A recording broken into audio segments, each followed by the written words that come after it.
Mesa de debates. Oferecimento Unimed Dental. O plano odontológico da Unimed Juiz de Fora. Premium FM, sintonizada no seu bom gosto.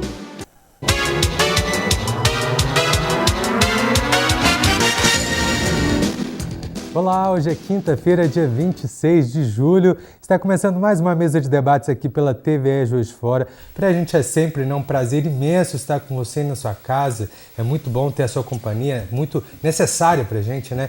Te faço um convite para a gente ficar junto até meio-dia hoje para acompanhar todas as nossas discussões aqui. Bom, hoje nós vamos conversar sobre os diferentes tipos de hepatite e os riscos de cada um e falaremos também sobre uma pesquisa da Faculdade de Educação Física da UFJF que estuda a presença dos transgêneros no esporte. Agora eu apresento para vocês os debatedores do nosso programa de hoje. Bom dia, Janaína, tudo bem? Bom dia, Caio. Bom dia, doutora Regina. Bom dia, Fernanda. Bom dia, Esteca. Bom dia, telespectadores. Prazer, como sempre. Prazer é nosso. Bom dia, Esteca. Bom dia, Caio. Bom dia, Regina. Primeira vez que nós estamos aqui nos enfrentando, né? Ah, verdade. O defrontando. Então, bom dia, amigos da mesa. Bom dia, povo de Juiz de Fora. Prazer estar com vocês. Obrigado, Esteca. Agora eu apresento para vocês as nossas convidadas de hoje, elas que vão permitir que a gente desenvolva os nossos assuntos, né? A gente recebe a gastroenterologista, doutora Regina Maura. Bom dia. Bom dia a todos. Bom dia, telespectadores. É um prazer receber a senhora. Muito obrigado, viu? Obrigada. A gente recebe também a doutoranda em Educação Física, Fernanda Dias. Bom dia, Fernanda. Bom dia, muito obrigada pelo convite. É um prazer imenso estar aqui com vocês hoje. O prazer é todo nosso, tá? Bom, a Faculdade de Educação Física da Universidade possui um grupo de estudo em gênero e é através desse grupo que é feita a pesquisa sobre os transgêneros no esporte. A partir de agora nós vamos saber quais os principais desafios desses atletas trans. E quem vai possibilitar que a gente converse sobre esse assunto é a Fernanda. Fernanda, a princípio eu só queria saber por que você escolheu isso como tema do seu doutorado. Inicialmente é uma questão que chama muito minha atenção. Nós vemos hoje na mídia o caso mais forte como o da Tiffany do voleibol. E a partir do momento que eu decidi estudar, investigar assuntos voltados para o gênero, a questão do atleta transgênero chamou muito a minha atenção. E então eu participei do processo seletivo esse ano e fui aprovada e está lançado aí um novo desafio para os próximos 4 anos, investigar esse tema. Deixa eu perguntar, essa é a primeira vez que traz esse tema assim à baila? Ou seja, a primeira vez que se pesquisa isso? Você é pioneiro nisso, né? Em estudos científicos voltados para os aspectos sociais, sim. Porque o Comitê Olímpico Internacional já tem um posicionamento em relação a aspectos fisiológicos, biológicos, né? Em relação à presença do atleta transgênero. Sim, mas veja bem, há tempos atrás, uma lutadora de MMA, a Fallon Fox. Sim, isso. Não, mas uma brasileira também foi questionada porque ela tomava alguns hormônios, algumas coisas, e ela estava em desigualdade com a opositora, com a concorrente dela, e aquilo foi considerado até uma discriminatório. Está lembrado disso? Sim, sim. Então, e você vem aí para desmistificar essa coisa toda. Isso, exatamente. A questão hormonal. Com a intenção de. Isso, né? A questão hormonal já está super debatida, já existe o posicionamento do COI em relação a isso. Sim. Segundo o Comitê Olímpico Internacional, o atleta transgênero ele pode participar sim de uma Olimpíada. Ele não precisa ter feito a cirurgia de redesignação sexual. No caso, para os homens redesignados como mulheres, eles têm que fazer um acompanhamento de uma terapia hormonal. E no caso das mulheres, elas fazem também uma terapia voltada para a produção de testosterona. As mulheres que são transgêneros homens atualmente. Ô, Fernanda, mas o grande debate é justamente para os homens que se redesignaram como mulheres. mulher. Porque a mulher que se transforma em homem e vai para um esporte, ela não é tão competitiva teoricamente quanto um homem que vai num time de vôlei, por exemplo. Eu vi um debate da Ana Paula, jogadora de vôlei, ela falou, não é preconceito, é fisiologia. Sim, até os 13 anos de idade, nós temos o primeiro estirão do crescimento e as transformações hormonais que, de fato, diferenciam os meninos de meninas. Além disso, o fato, por exemplo, da Tiffany ter treinado durante vários anos com homens e ter um lastro motor como se tivesse treinado como homem, né, obviamente, também traz aí uma determinada ameaça para as adversárias dela. Sim, com certeza. No entanto, ela é uma das primeiras a pontuar, né, na Superliga de Voleibol. Mas a gente também tem que levar em consideração que ela é uma atacante. Obviamente, ela recebe em média 90 bolas por jogo. Talvez então, se ela não fosse uma líbera, não fosse incomodar tanto as adversárias, né? Então, e se você verifica o biotipo do atleta de voleibol, você coloca a Tiffany perto de outras atletas, elas têm um biotipo muito parecido. No entanto, o fato dela ter sido homem e hoje redesignada como mulher, de fato incomoda. O que é diferente quando, por exemplo, uma mulher se redesigna como homem. Não traz tanta ameaça, digamos assim, né, para o atleta adversário. Mas nos Estados Unidos, por exemplo, nós temos uma atleta do duatlon, transgênero, que está entre os 20 primeiros atletas em termos de resultados. E isso já não incomoda tanto, né? Já não é tão debatido como no caso de homens redesignados como mulheres. A preocupação também, pelo que eu pesquisei, é com relação a, daqui a pouco, todos os times optarem pelos transgêneros por conta de força, do pulmão que é maior, da capacidade motriz. É um tema extremamente recente, tanto é que existem algumas modalidades que ainda não se posicionaram em relação a isso. Isso é um debate, para muitas folhas de papel. Quando você cai lá no Oriente Médio, então, que você vai realmente bater de frente com muito, tá certo? Porque o pessoal que ainda usa boca, são meio falsos, na verdade, né? Sim. Eu estive lá e percebi isso. O homem pode tudo, a mulher pode nada. Um homem pode casar com 5 mulheres, enquanto ele puder sustentar, ele pode ter até 10 mulheres. A mulher não pode nada, ela tem que andar totalmente coberta, só com o olhinho de fora. A própria Rússia agora, né, que sediou a Copa do Mundo, nós vimos várias questões voltadas para discriminação em relação ao homossexualismo. Não é mesmo? Então, o Brasil está caminhando em passos ainda de formiga, mas existem ainda outros países. Aqui pertinho nós temos a Cuba. Agora, o primeiro movimento, né, dos transgêneros, ou dos... como é que chama isso aí? Eles fazem aqui gay, sei lá. Miss Brasil Gay? Mas lá eles fizeram agora na Rússia. A passeata? Até pouco tempo eles eram condenados ali para campo de concentração. A visão, a representação social dos transgêneros vem mudando muito na sociedade. Há pouco tempo eu tive a oportunidade de estar com uma trans e perguntei para ela se ela vê uma transformação como a sociedade vem enxergando o trans, né? E a gente tem casos de que às vezes eram pessoas que apanhavam na rua, que sofriam muita violência, que hoje a gente chama de transfobia. Nós temos muito. Por exemplo, no caso da Fallon Fox, que é do MMA norte-americano, que a Honda não quis lutar com ela por afirmar que a Fallon Fox poderia ter vantagens em relação a ela.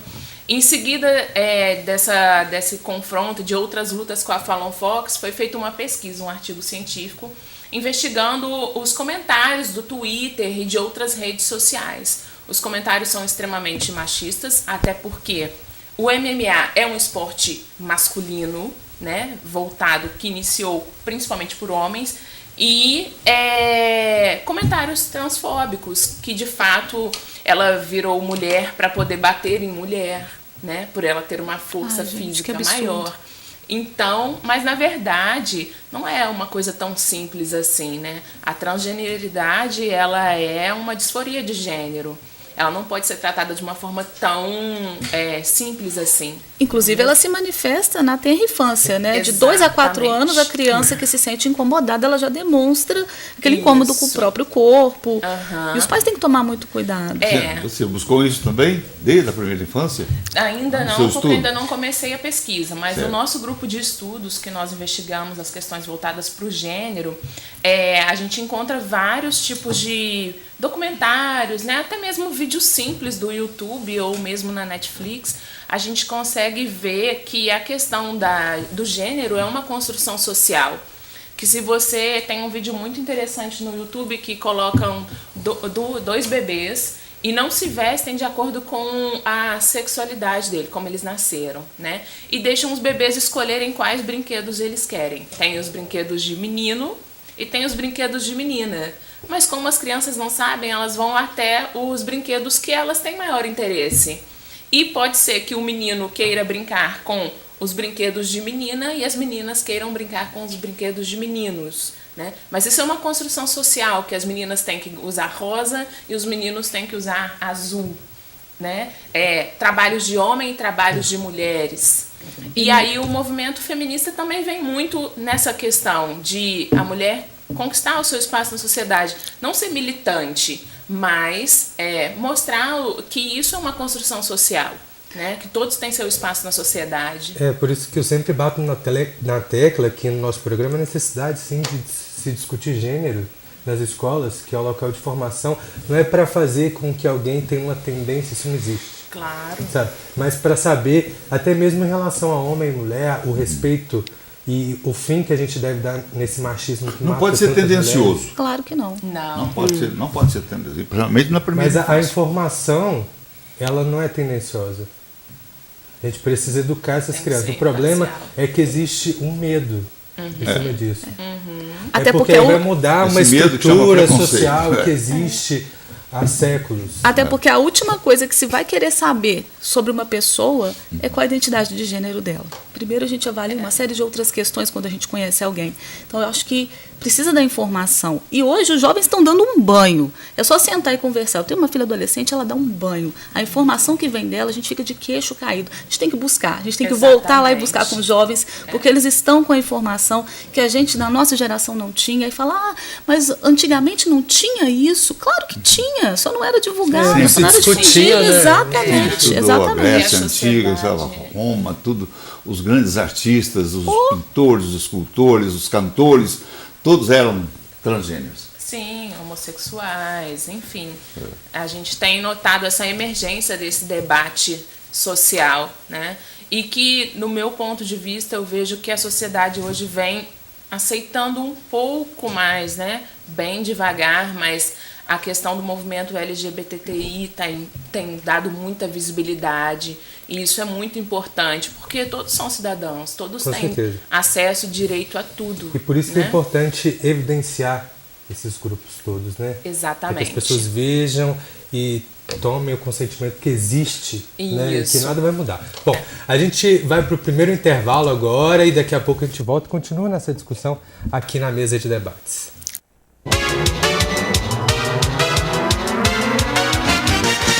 Estamos de volta com a mesa de debates aqui pela TV Juiz de Fora. Eu tive que encerrar o bloco num momento mais caloroso assim, da nossa discussão.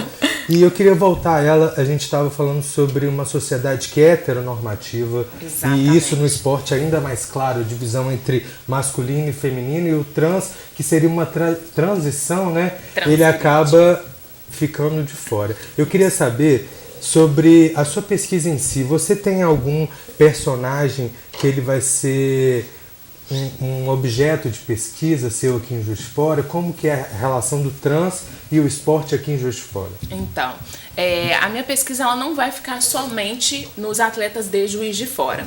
Ela abrange tanto atletas amadores quanto atletas profissionais. Então, a maior visibilidade que eu der ao tema, né, e a maior quantidade de atletas transgêneros que eu puder trazer para a pesquisa vai ser o meu objetivo.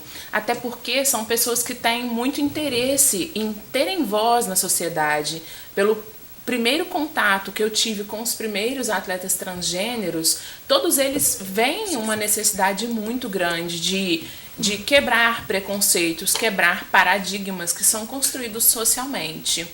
E a gente vê no esporte questões sociais sendo refletidas, né? Ao mesmo tempo que a gente tem uma sociedade extremamente heteronormativa, o esporte ele é heteronormativo porque ele é binarista. Você só se encaixa na categoria masculina ou feminina. E o atleta transgênero e o atleta homossexual, né? Ele transgride essa heteronormatividade, ele causa um determinado incômodo.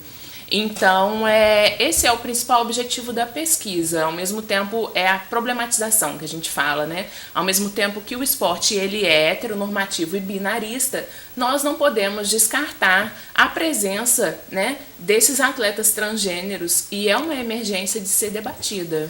E muitas vezes a gente ouve, por que não faz um time só de transgêneros? Isso é segregar. Isso é segregação, porque exatamente. Fisiologicamente eles ainda têm uma taxa de testosterona, principalmente no caso dos homens que se redesignaram. Sim. A taxa de testosterona é muito alta, da mulher é de 2 a 4, e deles são de 10 nanomols por litro. E como que é isso? Bem, segundo o Comitê Olímpico Internacional, os homens redesignados como mulheres, eles têm que possuir entre 0,2 a 1 nanomol por litro de sangue de testosterona. Abaixo do da mulher, inclusive. Isso, abaixo dos níveis das mulheres designadas como mulheres sexualmente, que nasceram mulheres, que a gente chama de cis.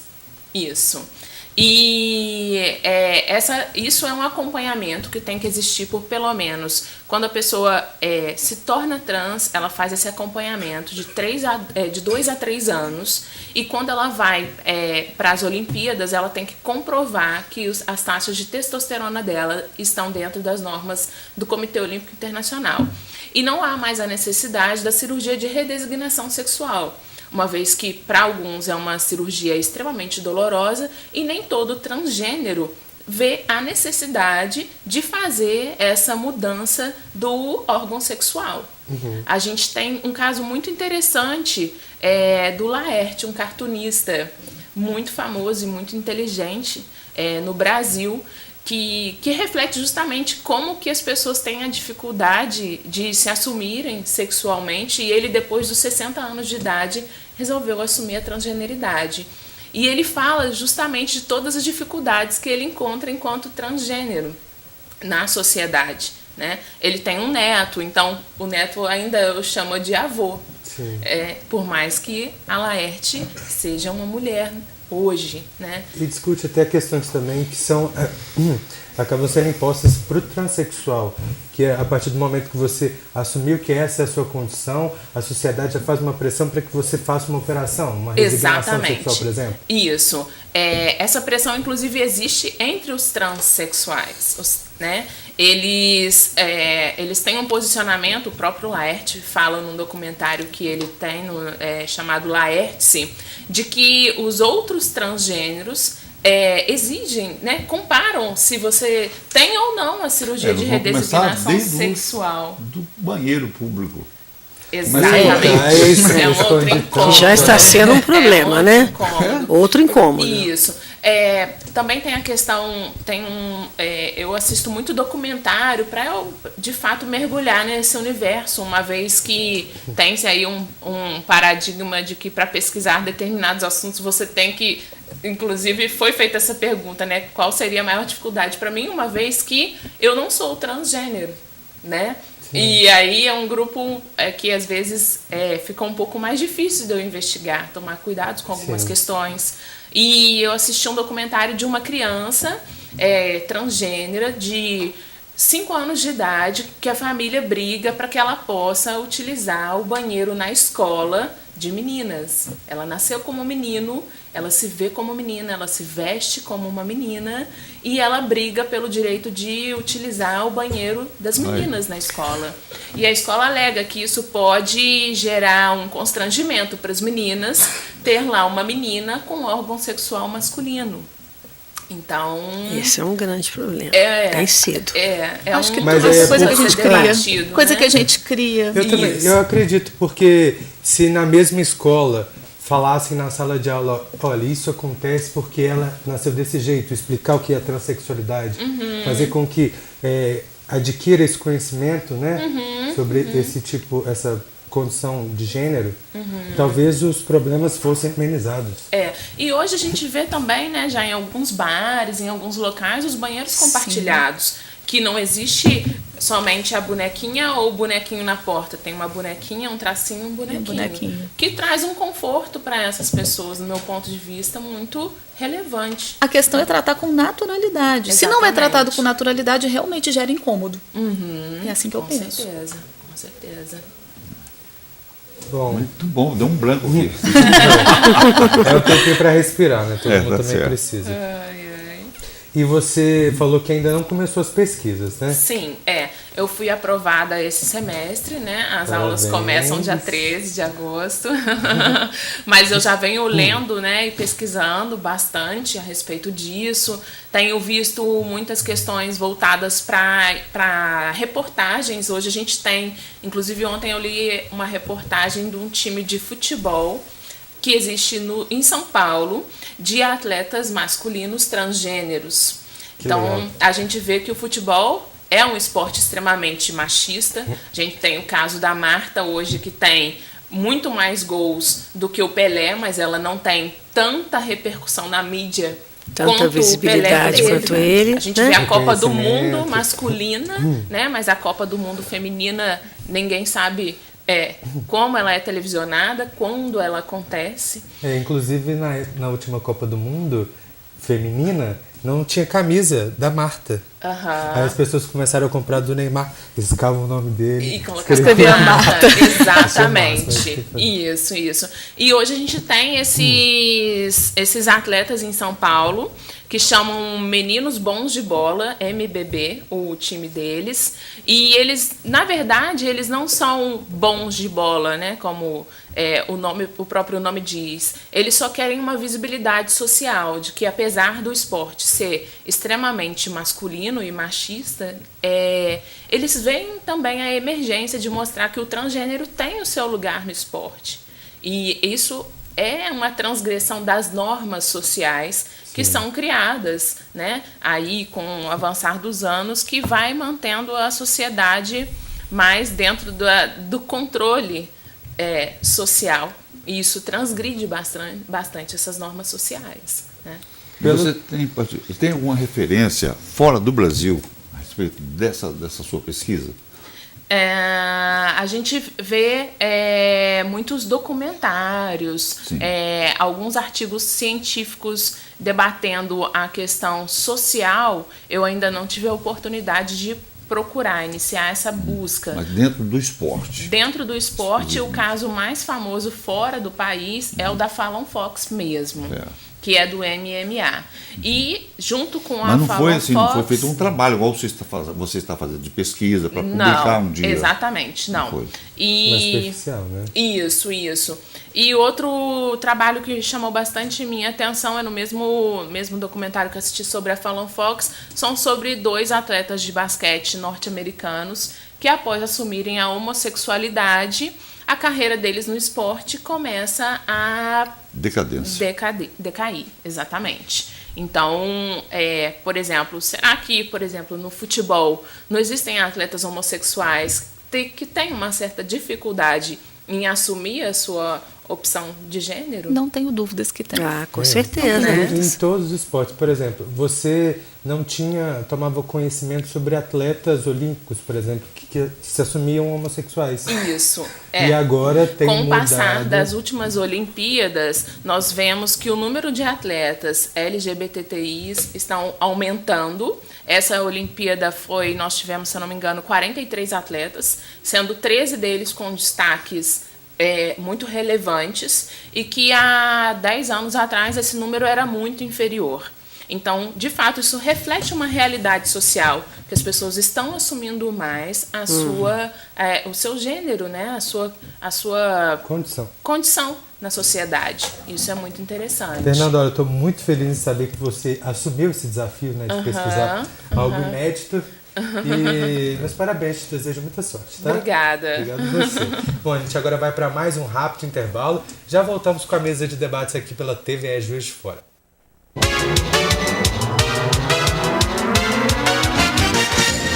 Mesa de debates. Oferecimento Unimed Dental. O plano odontológico da Unimed Juiz de Fora. Premium FM, sintonizada no seu bom gosto.